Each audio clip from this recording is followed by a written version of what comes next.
Hello everybody, I'm Maxi. Welcome to a new episode of Can You Understand? This is the medium level and today we talk about payment.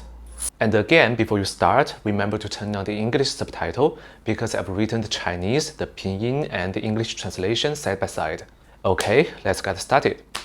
你们是不是觉得每次用手机支付都要输密码是一件很麻烦的事？其实你可以设置小额免密支付。什么意思呢？意思就是如果你支付的金额很小，就可以不用输密码。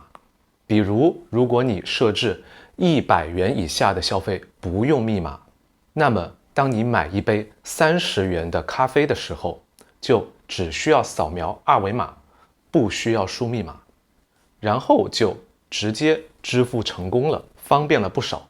当然，这个功能需要谨慎使用。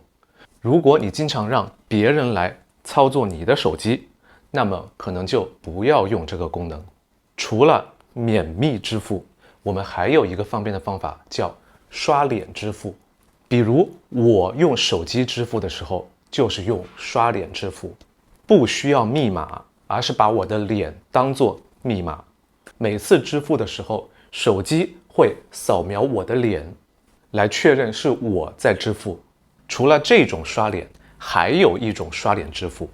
在很多超市，你可以看到那种触屏的自助结账机器，它上面会有一个摄像头。结账时，如果你已经在账户里设置过刷脸支付，那么只需要把脸对准摄像头1-2秒，支付就完成了。你既不需要拿出手机，也不需要在公开场合输入密码，很方便而且很安全。除了这些，还有指纹支付。你可以在手机里录入你的指纹，然后在支付的时候就可以用指纹当做密码来支付了。